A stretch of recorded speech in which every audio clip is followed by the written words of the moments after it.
Hello there from wherever you are catching us from. This is an all-new exciting program, Health Ready with Dr. Reddy. I'm your host, Walter Tay, and together with Dr. Reddy, we'll be bringing you exciting new content from the world of health and wellness. We hope to show you fresh perspectives and support you in your health journey. Without further ado, I'm going to introduce to you Dr. Sankip Reddy. Hola, everybody. Now, Dr. Reddy's tour of duty includes being the resident doctor at NUH, an agency for integrated care, chief aesthetic physician at Astute Medical Aesthetics and Laser Clinic, and medical director at Go Zone Medical Clinic. His specialties and interests include sports medicine, functional medicine, food and nutrition, wellness, aesthetics, public health, and more. During COVID-19, he answered the national call for doctors to help at the front lines, and he's now working really hard at the dormitories, taking care of our migrant worker friends. Hey, Dr. Reddy, tell us more about your experience. Thanks for that lovely introduction. Very crisp. Loved it. I'm very grateful to catch up with all the friends and all you guys after the COVID circuit breaker. And this period has been a very exciting and challenging period where I've had lots going on both professionally and in my personal life. I've been helping out with the COVID screening and caring for Singapore's migrant worker force at the Tuas dorms. And this experience has taught me a lot of lessons, especially when it comes to leadership, teamwork, and what are the challenges the migrant workers face. And I really respect and I'm grateful for everything that the health authorities are doing to contain the situation and to handle the public health crisis. So a big shout out to all my health colleagues and all the everyday heroes who have been putting those countless hours trying to battle this tough times and trying to play their part to get things back to normal. And we created this show to start with everyone, the big breakthrough in health sciences that could transform their lives and save them a lot of money, both in short term and long term. Okay, and what I can do is also share with everybody my own personal experience in my own health journey, because 5 years ago, I was never exactly the most healthy person, but over the years, right, I've maybe because of my own family, I've got children, I've learned to take better care of myself, and I've been going to see different specialists, doctors, and I felt that there's something more that I can do as a patient. That means I wanted to do more research on medicine. I wanted to know more and understand more, and perhaps find a balance of the different medical experiences that allows me to try out. Yep. So for you, Dr. Sankip, what would it be for you to embrace in your own health journey as well? Well, for me, as I said, my health challenges were a catalyst on this journey for myself. Last year, around the same time, I was diagnosed with pre-diabetes. Wow. And with my family history of diabetes, both my mom's side and dad's side, right, it was no secret where I would be with that kind of a risk factor. So there is like a prelude and there's a possibility that you're heading the same direction? That's right. And I was determined to undo that. I was determined to do anything that it would take to be free, disease-free and diabetes-free. So that was a big push for me to look at what was the invisible side of why am I heading in that pathway. Right. And we're talking about the invisible side. So in the show, ladies and gentlemen, we'll be sharing with you, the different possibilities that you can actually look out for and everything else. And Dr. Reddy will be on hand, to really move into depth of medicine and, of course, wellness and health and everything else. I saw in your citation, in the citation that I read out earlier on, functional medicine. Tell us a bit more about that. So functional medicine is something that looks at root causes. It looks at disease beyond just what is visible. It looks at all the factors that lead to the point where the disease or illness is manifesting. And it looks at function from a very all-round perspective. That means, would that be right to say that it's not just the Western medicine aside, there is something more than that? Well, it's very strongly based on evidence, and it's Right. strongly based on scientific research that's been done. But it doesn't discard a lot of the other physiological Yes. and some complementary approaches as well, like yoga, like meditation, things like what have been proven so far to complement the existing knowledge. So it gives you a more all-round perspective on a lot of things. Okay, so we're going to talk about all this stuff in the show. That is so exciting. Okay, so being, of course, a doctor, right? What is your relationship like with your patients? Or do you call them clients? Yeah, I would like to call them, I like to address them as clients because not all the clients that I help are sick. A lot of them come see me way before they go into a sick trajectory. Right. So, like how I was a pre-diabetic and then managed to reverse that. Okay. And 1 year down the lane, I don't have the deranged health markers I had then last year. So I wouldn't be a patient myself. Right. So the same way I'm helping someone who's not sick yet, but they know eventually they get there.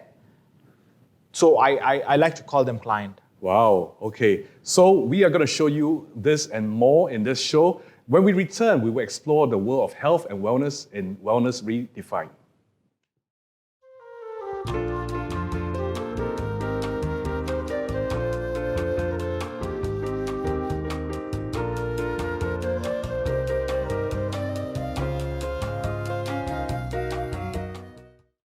Hi everybody, welcome back to the show.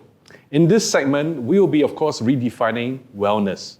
So, Dr. Reddy, what does it mean to be healthy?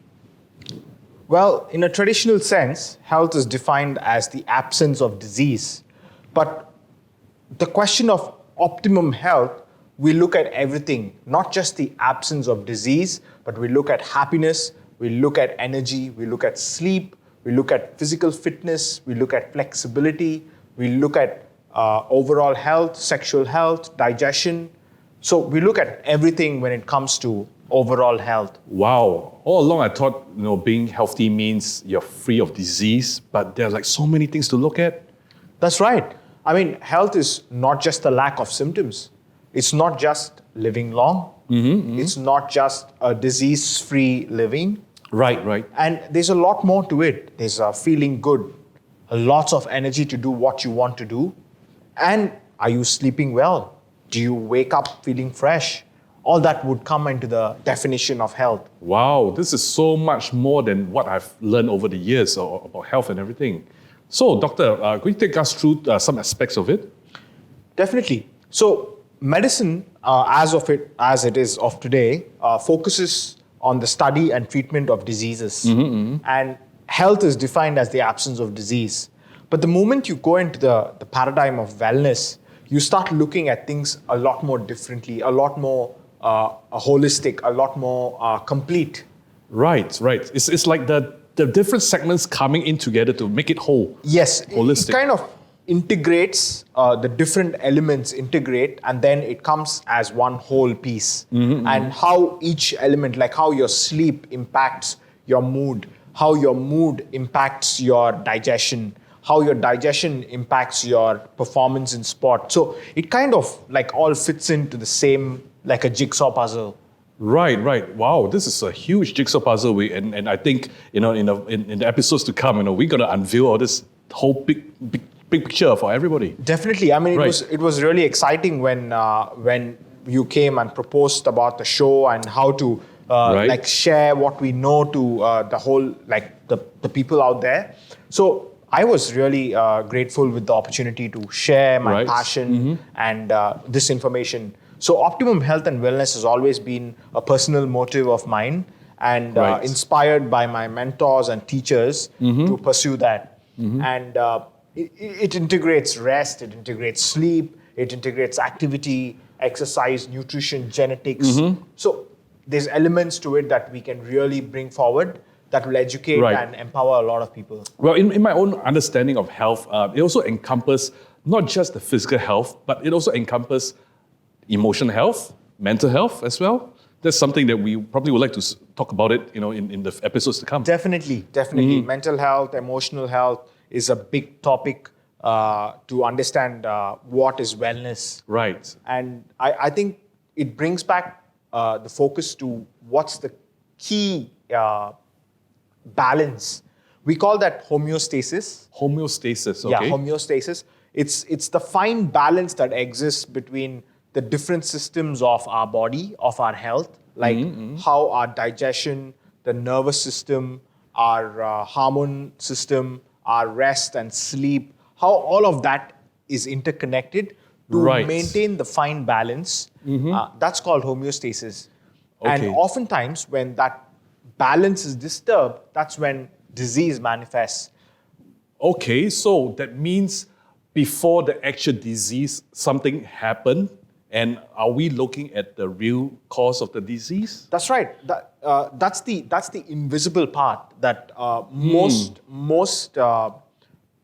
doctors or most professionals might not address. Right. Well, it's always focused on the symptoms because you present to them with the symptoms. Right. But when you dig deeper, you go multiple levels down, Right. looking at root causes.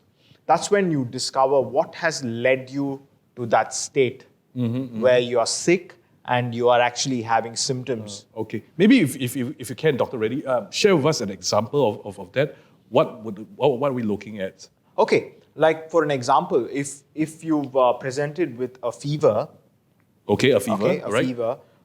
If you go to a doctor, a GP, they would say, hey, is it an infection that's causing it? What kind of infection is it? Sure. And then they treat it. Right. They give you, whether it's Panadol or whether it's antibiotics, they give you something to treat the symptom The you've presented fever. with. Yes, the fever. fever. Okay. Go back one step and then you ask yourself, why is my immune system failing? Right. Something is causing the fever. Yeah, what has allowed the fever to set in? Is it my body's inability to fight off the foreign pathogen? Sure. Okay. Or is it my body's overreaction to the pathogen? Or is it something else? Okay. Go one more level deeper, then you will see why is your body sensitized to that pathogen. Wow. Okay. Yeah. So when you go deeper and deeper, it's like an iceberg. So in an iceberg, you Right. see a tip above, but then the bulk of it that can sink the Titanic is actually below. And that's the part that you want to look at when we say, what's the root cause of disease? Wow. Okay. Well, it sounds like a lot of work to find the root cause. Am I right to say that? Yes, it's a systematic approach to look at what are the root causes. Okay. And that's where the real magic is. That's where you get solutions that give you a long-term benefit rather than a short-term fix. Right. You're looking at a long-term longevity, Okay. a more complete solution. Well, if I may, it's like when you treat the fever is going to come back again. If not, if not now, the next pathogen is going to cause a similar response. Right. So that actually brings us to a very interesting scenario of COVID. So why is everyone or most people falling sick when they are exposed to a virus? And pandemics will happen again. This is not the last pandemic we are going to see. Yep. We've seen in the past H1N1, SARS and stuff. And every time there's a pandemic, some people get affected more than the others. So Yes. what are these factors that are causing that? Okay. In other words, there's some underlying conditions that some people already have, Existing. and they're more prone to getting the virus. That's right. Existing conditions that put them at a higher risk for developing these severe symptoms. Right. So we all know that there's enough research now from the different countries to say that obesity is a factor that determines poor outcome for Right, someone who's right. affected by COVID, by Yes, coronavirus. yes. So what about obesity is causing that? And that becomes a root cause. Right. I just recently came across an article that I've read on the internet from a medical journal. It actually stated that a lot of the victims of COVID-19 actually has a lot of underlying problems, not just obesity, but also heart diseases as well, high blood pressure, high cholesterol, 100%. stuff. So Right. that's because as I said, everything is connected like a puzzle. If one area is affected and you have, say, a diabetes or heart disease, it's definitely going to impact the other systems like immune system, your nervous system. So invariably, any condition that you have as an existing condition will impact how your body responds and fights a foreign pathogen. Right. Wow. That is really, really cool to know that there is something beyond the invisible that we should be looking at, not just on the surface, but really dig down. It's just like an onion. You get the surface, but peel what it out. is the layers underneath the onion? Okay. Yeah, that's actually that's a very good example. As you peel one layer of root cause, you discover new things. You discover that, hey, there's a different factor that we've not looked at. Right. And that's where staying healthy has a whole new dimension to it when it comes to disease prevention and to even recovery. Okay, even recovery. That's really, really Yeah. interesting. Okay, so what other factors? Okay, I mean, some of us are born with good genetics and stuff like that. Are there other factors that can impact us? Yes, there are actually. The environment is a very big factor. The environment, okay. The environment that Wow. we live in is a very good factor. The way that the environment interacts with us Okay. through the soil, through the air, through the water. So there's a lot of factors that we often discount. Air quality is a big determinant of immunity. Oh no, we're not talking about the annual fog that we get from another country that's close. Well, No? that in fact, when you have the episodes of forest fires elsewhere, that smoke when it travels out, Right. and then when someone inhales it, it kind of weakens your respiratory immunity. Even if you're like healthy. Even if you're healthy, it does impact you. But Right. of course, it impacts someone who's already got a poor immunity even more. Like someone who's an asthmatic gets it even bad. Okay. So that's how environment has an impact on us. But one thing that's very important is how soil impacts us a lot. That is a total new thing that I've never heard of. Tell me more. Yeah, because everything we eat, like I won't say everything we eat, but all the fruits and vegetables that we eat come from the soil. So okay. if your soil is depleted of nutrients or is polluted, then the quality of food that you get is going to be poor as well. Right. My imagination went a bit wild because when you talk about soil, everything else, I thought it's like, is it those days that I've been playing football barefooted on the muddy fields and everything like that? But it's a totally different thing altogether. Well, there is some correlation. Of late, there's a lot of science that says the soil bacteria help build a much stronger gut immunity. Oh, thank God for all the years of playing barefoot. So football. if you walked like barefoot, or if you've played or gardening or something Right, like right. that, you do get a fair bit of that microbiome into you. It's not something that you ingest the soil, but they just go through your skin and contact and stuff. And it has been proven that there's a lot of mood altering and mood benefiting bacteria in the soil. Oh, so sometimes when you go for a barefoot walk, say for example at the beach or on the grass, you just feel a bit connected somewhat. That's right. There's a whole concept called earthing. Earthing. Earthing. It's like connecting to the environment. Right. So walking barefoot is also one element which does calm you. Wow. Yeah. Okay. So there's a whole dimension about how that kind of relaxes you. Yeah, that's one way that the environment interacts with you and influences your health. Right, and that aspect would be the medical health, the medical wellness. The mental wellness in it. That's right. Yep. How you relax and how you, like say, break free from the usual stresses and stuff. Right. Okay. So that's a very good way that the environment interacts. Right. So it's not a woo concept, but coming from a medical doctor. Yeah, it's pretty much Just like coming in. whatever you are in, like whatever is around you, has it influences you. Whether it's the soil, whether it's the air, whether it's the water you drink. All right. And now I've got a very quick question. Most of us, here in Singapore, it's so hot out there, and we put ourselves in a building, working like 8 to 10 hours, and with the air conditioning and everything else. Maybe just to give the viewers an opportunity to understand Is there any impact on our health working in an office like this? Well, you're talking about temperature. In an air-conditioned building and everything? Okay, so air-conditioned building per se, there are few elements in the modern day society which do impact. One is the air quality in an air-conditioned building. Right. If the air quality is poor because there's, say, circulation problems or Right. ventilation problems, there's mold in the air. Mold. Yeah, aircon hubs are one of the biggest reservoirs for mold. And if the buildings are old building and you have other, like say, poor wiring and other stuff, it increases that risk.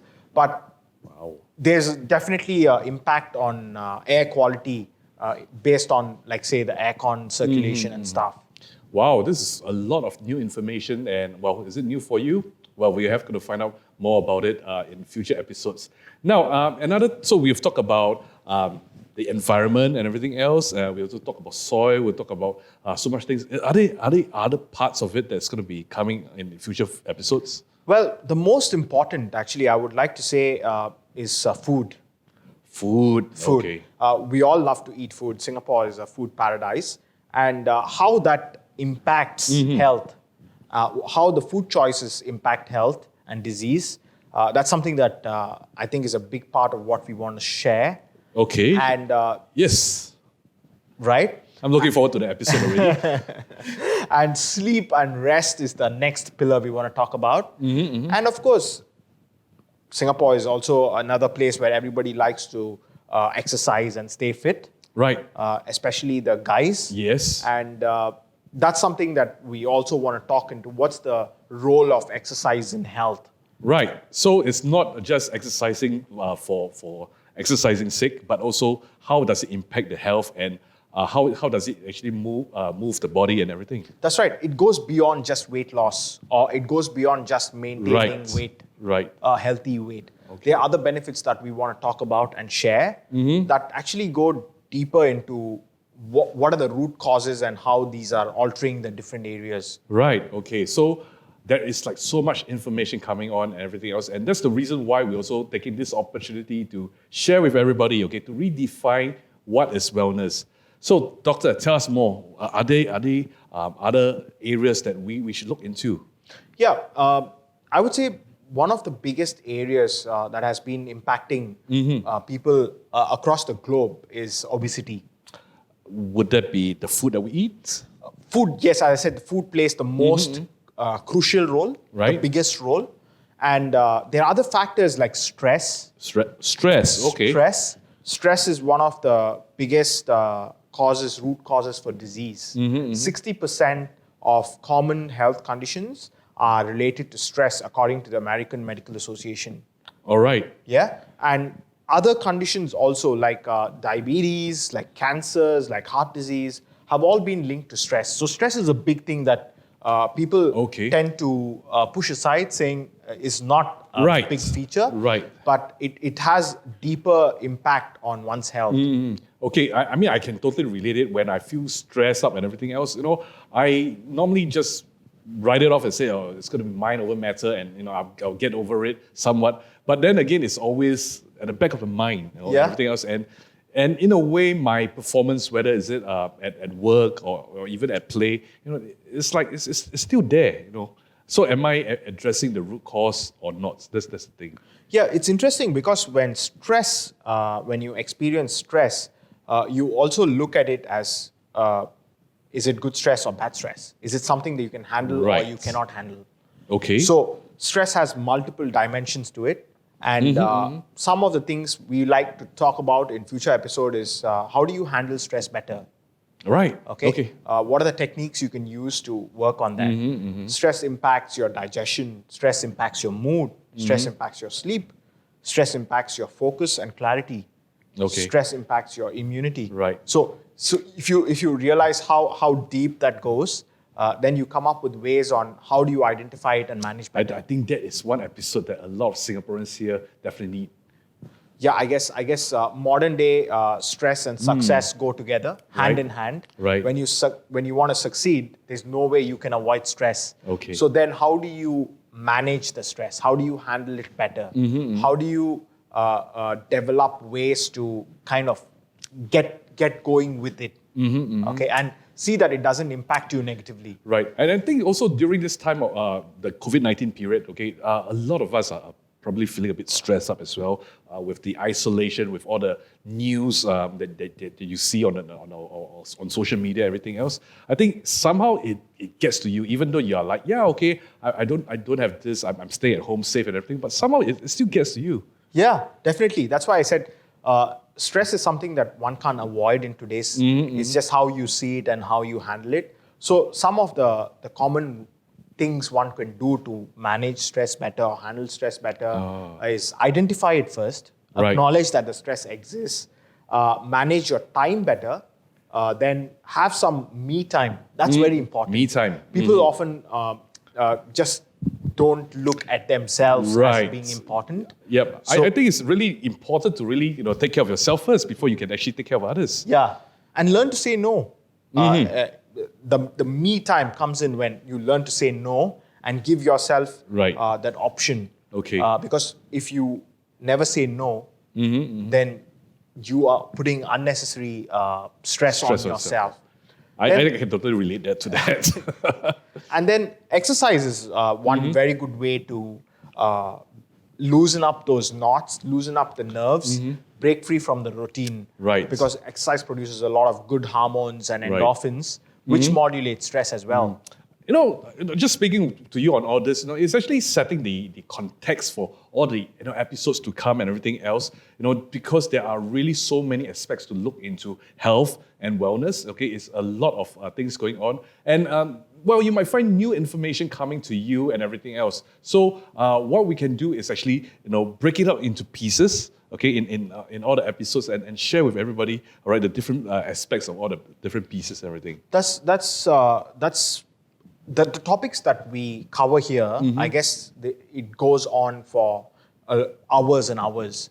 The more deeper you dig, the more that comes up and surfaces. So we try to cover we try to talk about what's very relevant to today's scenarios and what are the most common conditions that one can address to have a long, healthy, fulfilling life. Right. And also, what we also would like to do is to break it out into small, bite-sized pieces that you can use right away and everything else. Yep. Okay.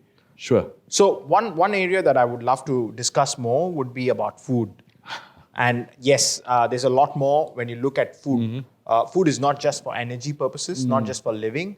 It has multiple roles that it plays. When you look at food as something that is related to energy, when it's related to mood, related to sleep, related to performance. Right, not just weight loss. Not just weight loss. Right.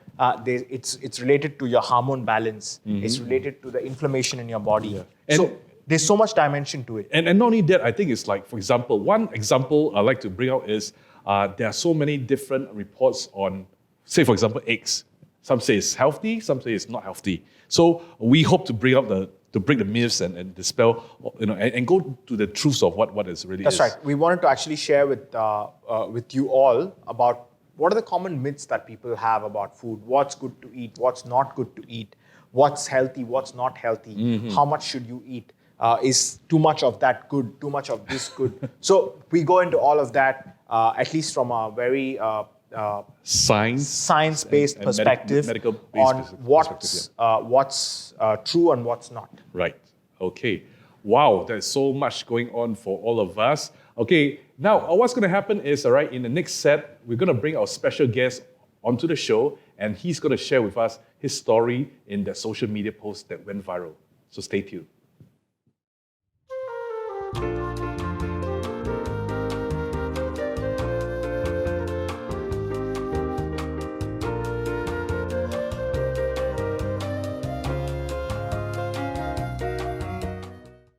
Welcome back. Every episode of Health Ready with Dr. Reddy, we have a special guest on the show who will share their unique story. We will tap on their sporting and wellness experience to inspire us.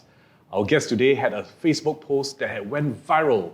Jerry Toh posted on social media his challenges as a new food delivery rider, having to pivot from being a swimming instructor during the circuit breaker.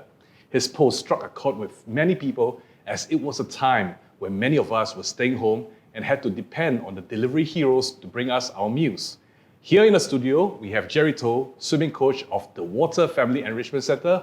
Welcome to the show, Jerry. Thank you for having me on the show, Water. Now, first question I'd like to ask is, how does it feel to go back to the pool coaching? I'm very grateful and happy to be back in the pool again. It's been almost 3 months since we had to stop swimming. So now that we're back in the pool, the kids are happy, the parents are happy, and I'm happy. Wow, sounds like a story to me. Now, I have to ask you about the viral post. What has changed for you and perhaps the delivery scene? So it was totally unexpected to have my post went viral. Last check, there was about 16,000 likes and about 12,000 shares. So the message that I wanted to bring across was to have a more understanding society. Right, okay. Yeah, between the restaurants, the riders, and the customers. Right. Yep. It's always a misconception that, the riders bringing the food there, they are the ones who's late. But sometimes it could be the restaurant, right? Yeah, it might have been that way too. So to all our friends out there, from all of us at the studio, we'd like to say thank you very much to all the delivery heroes for doing what you do. All right, keep at it. Not just the delivery heroes, we're also talking about all the people who are sending you the couriers, the parcels, the PHV drivers. Thank you so much for keeping us sane during circuit breaker. Now, your post went viral. So I heard that, it went just beyond Singapore. Yeah. So when the post went viral, I received a lot of words of encouragement from Singaporeans. And then there were also messages coming in from people from Malaysia and Indonesia. Wow, that's really, really awesome. Now, what are some of the things that you've seen out there that has happened since your post went viral? Something that has improved? I think the understanding between everybody, it gets better. So like what you have mentioned just earlier, it doesn't really, most of the time, it might not just be on the riders itself. So it becomes more understanding between the customers, the riders, and the restaurants. Right. Okay. And the public, I understand that sometimes I've heard stories of people leaving drinks and message of encouragement at the doors. Yes. Have you seen anything like this? Yes, personally, I've experienced it once. I was waiting to collect an order at a shopping mall. So there was this couple who came up to me and gave me a can of isotonic drink. So I was quite shocked. Yeah, I was quite shocked. So I asked them, why are you giving me a free drink? Right. So they went and said, actually we wanted to do something for the riders. And this is a way of saying thank you to you. Oh, that is so awesome. Yeah, so it really warms the heart, when people do this kind of act. And it's, it's not an easy job at all to be a delivery rider or driver or anything like that. Yes. Right. So, Jerry, what was your schedule like and how much distance did you cover during the time? So on a daily basis, I will start my delivery around 6 a.m. and then I will cycle around for 10 to 12 hours a day. Wow. Yeah. 6 a.m. and then 12 hours a day. Yes. I'm not an early riser, by the way. Right. So, and how long do you travel? Like, what is the distance you cover? The average distance is about 50 to 80 kilometers. 50 to 80 50 to 80. Yes. Oh my goodness. 2 ways Yes. across the island. Wow, that's a lot. It must be a really, really exhausting job. Yes, it is. So what were the physical challenges that you experienced? Some of the physical challenges I personally experienced, things like irregular meal times. Yep, I don't get to eat as and when I like to. Only during short breaks when there's no orders coming in, then I get the chance to have some meals, some quick meals. Yep. Oh, it's one of those like bite and go kind of thing. Yes. Wow. Yes. Okay. Yeah. And also fatigue. Fatigue plays a very big challenge on a daily basis, especially when cycling on a rainy day. Wow, that I can imagine that. 50, 80 kilometers a day. I would like I can't do 10, 15 kilometers and stay sane for the rest of the day. That's really amazing. Yeah. I mean, hats off to you. Thank you. Wow, really, really awesome. Now, what I also like to add on is on a rainy day, and if I can remember for the past few months, it's been really raining in the afternoon and everything else. Yep. So it must be dangerous out there. Yep. Yeah. So mentally wise, it's challenging because not only I have to stay alert on the roads, but back in my mind, those food at the back, in the delivery bag, I also have to be aware of it and make sure that the food does not spill out. Wow. Okay. Well, sounds professional to me. Okay. Right. And it's probably very exhausting and if I had a schedule like this, by the end of the day, I would probably just want to crash in bed and sleep. Yeah, I mean, I can imagine that. But let's have a bit of fun. Okay. Okay, grab those whiteboards and markers, and I'm going to ask you both a few questions, and some questions on sleep behavior. Since Jerry brought up about exhaustion and fatigue, I thought that's a good thing to talk about. Sleep. Wow. Okay. So, how many hours of sleep do you get in a day? Okay. You guys can pen it down. Okay. Okay. And this would be my answer. My answer will be 5 to 8 hours, depending on what time my kids wake me up. Yeah, my answer is 5 hours. Okay. How many hours of sleep a day do you think is optimum? Optimum. Wow. Like, what's optimum might vary for both of you, but what's your view on that? Okay. For me, optimum. This would be my optimum. 12 hours sleep. Half a day? What about you? Mine will be 8 to 10 hours. Okay. Right. Okay. Cool. Okay. So, Is it a lot, 12 hours? Or is it optimum? well, if you're a 5-year-old child, well, 12 hours is optimum. Yeah. Maybe you are like. Thank you. All right. So, what are the benefits of good sleep? Do you guys know any? What do you think about good sleep? Well, if I sleep well, I feel better. I feel more alert and everything. What about you, Jerry? What do you think about a good sleep? Good sleep is a sleep where I don't get disturbed by anything. I don't get awake. I don't wake up in the middle of the night. And if I get a good sleep, I think I'll feel happier. Okay, yeah. What you guys brought out is both accurate. It improves your mood, it improves your emotion, and you feel well and refreshed the next day. The other things is sleep also helps with managing stress, because that's the time your body recharges and you feel rested, and your body also repairs what it has gone through, the wear and tear of the day. So sleep is very crucial. Well, and yeah. Cool. And one of the things, is it a myth that I'd like to ask you, doctor, that you can actually lose weight when you sleep? Well, it is partly true. I would say if you're well rested, Right. your stress eating is going to be a lot lesser. Ah. And your body's metabolism is also at Right. an optimum range. So your body burns fats better, your body burns carbs better. Right, And you tend to lose more, burn more. Yeah. I do realize one thing, okay? Whenever I feel stress from the lack of sleep, I tend to want to crave for sweet things and stuff like that. And that, of course, make me gain weight. Yeah, 100%. So the lack of sleep does put a big dent into the balance that your body has, and it accumulates to cause hormonal problems, and that in turn leads to weight gain. I see. So that's one of the biggest challenges for modern day and modern workforce like Singapore. Right. Yeah. So 12 hours of sleep, that it is. All right. Now, here's a big review in this show. Now, unknown to many, apart from being a swimming instructor, Jerry is also a triathlete. In fact, an Ironman finisher. So, Jerry, we'd like to share about the distance of the swim, the bike, and the run. Okay, legs. so for the full Ironman, we need to swim 3.8 kilometer, followed by a 180 kilometer bike, and then you run the full marathon within 17 hours. And that's the reason why he's riding like 50 to 80 kilometers a 50 day. to 80 kilometers. Yes, now I know why. Right. And I also understand from Jerry in our earlier conversation that one of the reasons why he chose to ride the bicycle is to train for future triathlon. Yes. All right, he actually has a car. He could easily use his car for delivery, but he chose to ride on a bike Yes. in the rain, 50 kilometers a day. That's amazing. I mean, you're using the opportunity and changing the adversity to an opportunity. Yeah. I mean, Yes. you're seeing that as a way to train and Yes. clock those hours, keep your body conditioned. That's really good.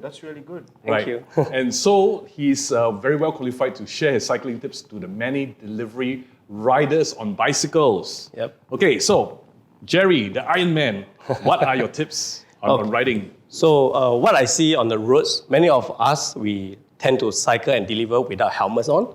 So I think a good and a really fitting helmet is important. Oh, okay. What is a good helmet if you can just go a bit more on the specifics? A good helmet maybe is something that really fits you. You don't get the wrong size. Sizing. Yep. So you don't like buy it off from the internet and Yes. stuff like that, or hand me down, but it's a very Yep. personal thing. Yep. Yeah. Right?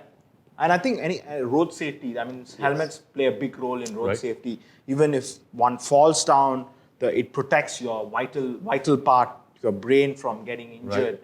And I've seen, like in the ED, when I'm in the emergency department, Mm-hmm. road traffic accidents can be really nasty. So a helmet can actually make a lot of difference? Yes, it can. Definitely can. Wow, okay. What else, Jerry, apart from having a helmet, what else comes in really handy and safe for all the riders out there? Living in Singapore, we all tend to wear slippers. So yeah, a lot of us, we just wear slipper and just cycle on the road. So I think Right. a proper footwear and gloves is really important. Footwear and gloves, I see, okay. And I think perhaps it's like when you happen to have a bit of an accident or suddenly you need to do a bit of braking, hard braking, with, and imagine wearing slippers and wearing proper footwear, I think it Makes a makes big a lot of difference. difference. But that's the first time I heard someone say gloves is so crucial for cycling. Mm-hmm. Well, is it the grip or is it to avoid like injuries when you meet with some unforeseen? I think it's for both because we ride long hours on the road. So imagine gripping on the handlebar for 10 hours. You might get abrasion on your hand. And also, if let's say an accident would happen, you might just get a bruise, or get cut on your hand. Right. So I think it adds a layer of protection on your hand. Okay, what about the bike itself? The bike itself, I think a lot of us tend to miss out on the small things. Okay. Maybe like a good tire. Tires, Yep, okay. tire, brakes. Brakes, oh yeah, you can ride fast, but do you have the brakes? Yep. Yeah. And lights, especially important when we cycle Yes, at night. night delivery. Yep. Okay, it's really, really important. Now, 50 to 80 kilometers, how do you keep yourself hydrated? Okay, so for myself, I get a water bag. So the water bag is about 1.5 liter. So I will just carry on my back and then I'll just cycle around. As and when I'm thirsty, I will just drink it. And once I run out of it, I have to look for the nearby water cooler to refill it. So I became very cautious on my water rationing. Yes. Yeah, okay. that's another thing that I wanted to ask you earlier. How much water do you think do you drink for that 50 to 80 kilometers? I will just refill once a day, so maybe about 3 liter. 3 liter? Yep. Yeah, because what I've realized while I covered sports events here in Singapore is because it's humid out here, Right. We perspire a lot more. So one of the most common injuries for endurance sport is heat exhaustion. And water is one big difference to whether one would experience heat strokes and heat exhaustion. So I guess it plays a very key role that you hydrate very regularly. Yeah, I mean, just to add is like probably with the heat stroke and perhaps a bit of a confusion from the lack of water, it also hampers the safety aspects of it as well. Yeah, right? it does. And it also impairs, you might know, right, when you compete at a triathlon professional level, the lack when you're dehydrated, it does impair your performance, how much further you can go, how fast you can go, and stuff like that. So I guess I can't stress more about what the importance of keeping hydrated. So Jerry, what else can the delivery riders improve on themselves, or the safety and of course their performance? Maybe you can keep yourself hydrated. Yep, I that's say. one. Yep. The delivery bag that we used to have it on our back. It looks so heavy. Oh yes, It's it quite is. bulky. Yes, it is. Yes. So when I first started, I was just like everyone else. We just cycle with a bag on it. But after 2 weeks into the delivery, I get to have shoulder Pains. sore pains. Yeah. And every night when I go back home, I was like, oh. And your wife will give you a good massage. Yes. I can imagine wearing that heavy bag Yep. and then riding, Yep. or even actually on the cycle. I don't know how much it impairs the balance on the cycle because it's bulky. It's going to kind of. So, how do you handle that? So after 2 weeks, I start to see some of my fellow cyclists. They got a rack on their bicycle. So that was the point. I said, oh yeah, I should have thought of that too. Yeah, that's a quick. I mean, that's a very good way to take the stress off your Yes. Right. And it feels really great to have that load off me. Off you, yeah. Yes. And it's safer as well. It's safer as well. Mm-hmm. Yep. Okay, 50 to 80 kilometers a day. Yep. Surely some other parts of the body, apart from your shoulder, would ache and, Yep. and stuff like that, or then things like that. Yep. I remember 1 week into cycling, I get saddle sore. Yeah. And then I get abrasion on my thighs. So that was really, really painful. Okay. Yeah, tell me, 50 to 80 kilometers, I'm sure there's going to be abrasions and saddle sores. I mean, I'm a very leisure, slow cycle, recreational cyclist. And even doing 5 kilometers or 10 kilometers, Right. I get like sore thighs and sore back and stuff like that. So I can imagine, even for a trained athlete like you, if you're carrying a load and then cycling, you will experience some of that skin abrasions and stuff. So as a Ironman finisher and everything else, what are some of your tips on this? Tell us. Just like the helmet, get a good fitting saddle that suits you. Right. Yep. And I think the height of the bicycle also plays a part. Okay. Yep. If the size doesn't meet your height, I think it gets lead to the injuries. All right. What about protective equipment? Protective equipment. Like creams and powders and stuff. Oh yeah, maybe we can apply some anti-abrasion cream. Right. Yeah, before the start of the delivery. Yeah. And perhaps tights as well Yeah, to prevent tights. the abrasion. Yeah, cycling tights. Okay. Yeah. Okay. Okay. Now, next question I'd like to ask you, Jerry, is can you tell us more about the Water Family Enrichment Center? Do you have any exciting plans coming up? Okay, so the Water Family Enrichment Center is basically a swimming school and a tuition center. Oh, Yeah, okay, so- 2 in 1. I'm in charge of the swimming aspect, Right, and my right. wife, who was a former teacher, she's in charge of the tuition side. Ah. Oh, that's a cool way to That's a integrate nice- like nice cool fun concept. with Yes. tuition and enrichment. So That's we nice. take care of everything for the kids. Right, so you have the swimming portion taken Yeah. care of you and the tuition by your wife. Yes. But why is it so? Why do you want to combine the two aspects together? Oh, okay. So because my idea is that the kids can learn swimming at the same time, and yet at the same time they can focus on their studies. So the parents, they can have peace of mind, ensuring that the kids, although they are having fun in swimming, but their academics are not affected. Ah, okay. Because I've heard of stories of people actually pulling out Yes. and stuff like that for Yes. is it the PSLE or something? For over the years, I realized that parents tend to pull their kids out when they reach P5 and P6 because Okay. of PSLE. They want to prepare the kids for the PSLE.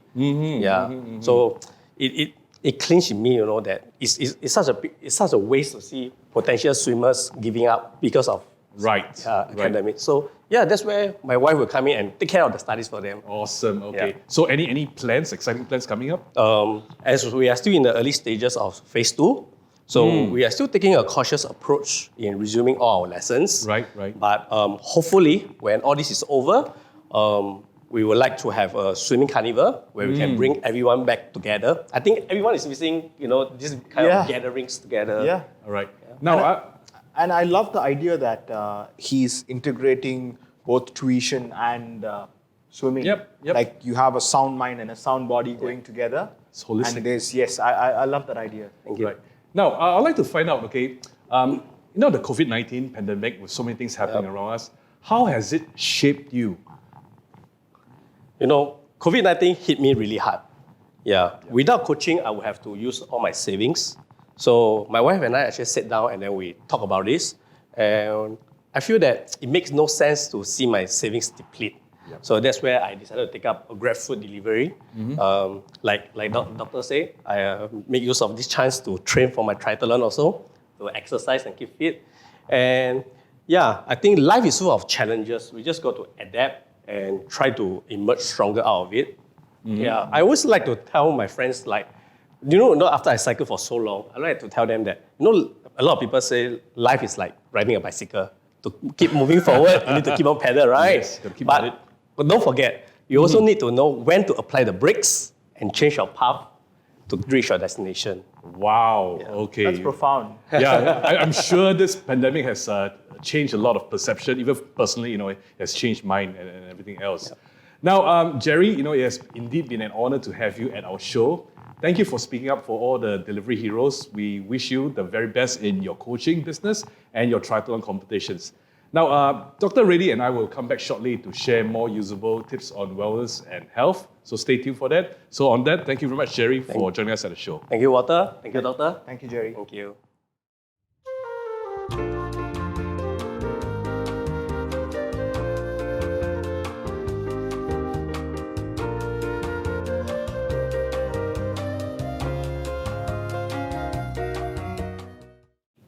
Hey, welcome back to the show. This is Health Ready with Dr. Reddy. Now, we had a very enjoyable conversation with Jerry just now. It gave us a lot of insight. Now, there was also a part where you've asked us about the hours of sleep that we have and what is the optimum kind of hours to sleep. Now, tell us more about how to get the secrets of getting restful sleep. Well, sleep is a big topic, and Right. it's one of the key pillars for health. And one would say sleeping this many hours will be adequate. But Right. when you go deeper, you look at quality of sleep. So sleep has many cycles and phases, right? Stage 1, light sleep, deep sleep, Okay. REM sleep. So there are different stages that determine how the quality of sleep is. How Right. rested would one feel based on that? I think it's good to have this discussion because I think a lot of us here in Singapore, or maybe even around the world, it's always been a challenge, when you have got work, you got family, you got career, you got everything else, and sleep somehow has taken a back step towards everything else. Yeah. It's reposition. There has been a study done by the sleep associations in the US that actually showed that in the last 20 years, the time that one sleeps, an average adult sleeps, has shrunk by Right. about 20 to 30 minutes. Okay, guilty. Okay, because before sleep, I'm on my social media and everything else, and they actually said that it's not exactly the most healthy thing to do before sleep. Yeah, especially at night. Right. At night. And that brings us to a very important topic of circadian rhythm. Have you heard of the circadian rhythm? Take us through. Okay, so circadian rhythm is basically how light impacts your sleep. How light impacts the sleep. Okay. and how light impacts your alertness. So it's a dance between light and dark. So what's involved with that is two hormones. One is melatonin, which is what you get in like pills and stuff over the counter. Right. And the other thing is cortisol, All which right. is otherwise the stress hormone. What wakes you up, what keeps you alert. So circadian cycles have been evolutionary. That means they've been from time immemorial. Animals have circadian cycles too, a different version of what we have, but they have a similar one. This is where light controls your body's functions. Okay, which means daybreak at 6 a.m., the body automatically wakes up. That's right. And once sunset, one tends to want to unwind and chillax and go to sleep. That's right. So the body is programmed in a way, this is something that we are born into biologically, in a way that you wake up when the day breaks, that when the rays come out, the sun rays come out, and you kind of wind down when it gets dark. Right. And that's also a protective evolutionary thing when in the hunter-gatherer days. Right. So these mechanisms have been with us for time immemorial. We're built in like this Yes, already. that's right. Okay. So when that disrupts, when that cycle disrupts, then you get problems with how your body's other systems function around it. Like how your digestion works when your circadian cycle is disrupted. So a poor sleep, say you didn't sleep for some reason. Right. You say on a shift work. How does your last meal digest when you've not got that rest period where those nutrients are absorbed by your body? Wow. So there's a connection between sleep and the digestive system. 100%. So a lot of conditions like irritable bowel have very close connection to sleep quality and melatonin. And that's something that modern day, a lot of diseases have contributed through the circadian pathways, through the disruption in sleep, through the stress that it brings and stuff like that. And of course, the social media at night. Yes, that's the added element of what's causing the disruption. And the Netflix. Yeah, the blue light. The blue light. The blue light. It's not per se the Netflix and social media, Right. but it's the blue light from the screen that kind of disrupts the circadian cycle, which kind of delays your melatonin hormone release. You know, one of the stories I've heard from one of my mentor is when he goes to sleep and everything else, he actually uses like very dark curtains and every single source of light, he actually blocks it off and everything else to get into the deep sleep that all of us are looking for. That's a perfect example for sleep hygiene. So having a sleep routine, things to do before you call it a day, Right. not just like come off from the office, take a shower and jump on bed. Okay, Right, that sure. doesn't unwind you enough. So if you have a routine, say you do like a deep breathing just before you sleep, or you kind of go for a walk, Right. or you go out, relax, walk in nature. Right. Something like that takes you off from work where your adrenaline and cortisol are high to come to a phase where your body says, okay, now it's time to unwind and sleep.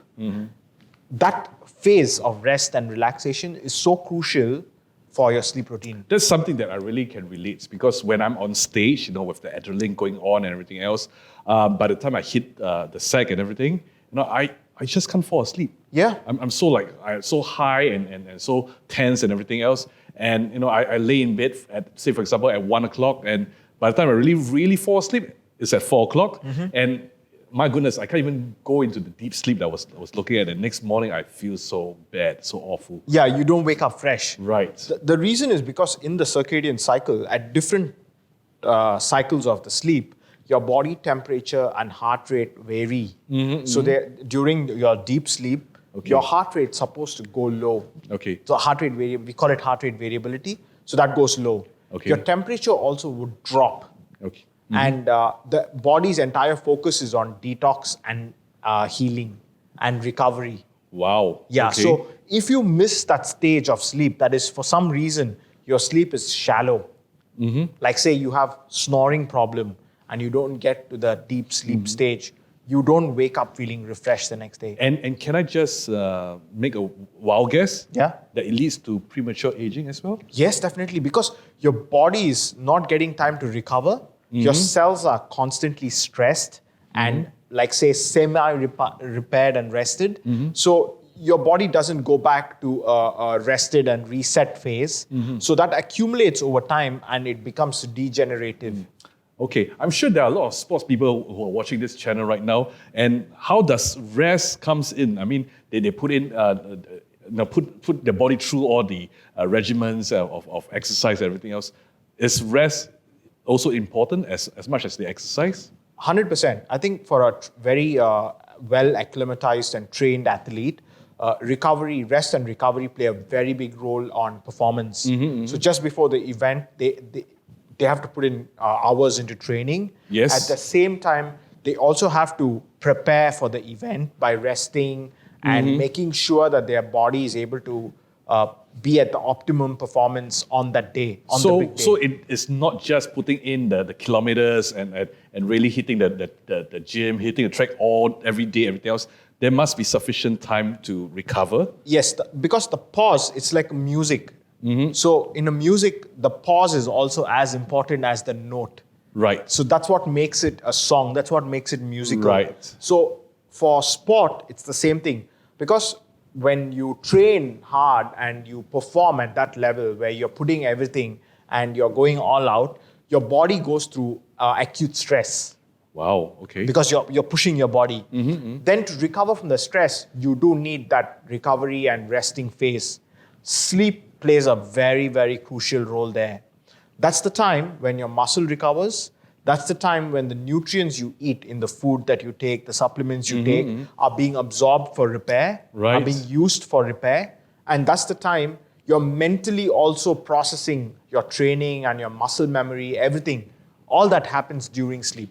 Wow, okay, that is a lot of new information, okay, especially if you're catching us for the very first time.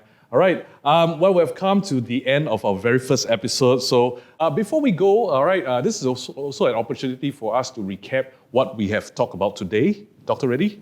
Yeah, so to quickly recap a few things that we discussed today, health goes beyond just weight. There's a lot more to it. And things like immunity are something that you build and Right. you can rewire. You can make your immunity strong. Always look for root causes of the disease, not just of the symptoms, but go deeper. Food is medicine. That's the first pillar for health. Sleep is the second pillar. Get those 6 to 8 hours of sleep. All-round benefits of exercise. It's important. That's very important Yep. too. We will go deeper in the episodes to come. That's the third pillar, how exercise impacts health. And acknowledge and handle your stress better and take control of every aspect of health, because that's how you take charge.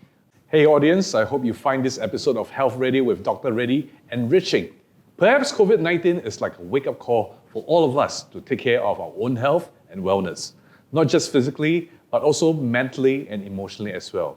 Till the next time we meet, this is Walter Tay. And this is Dr. Reddy. Take care of yourselves. We'll see you soon.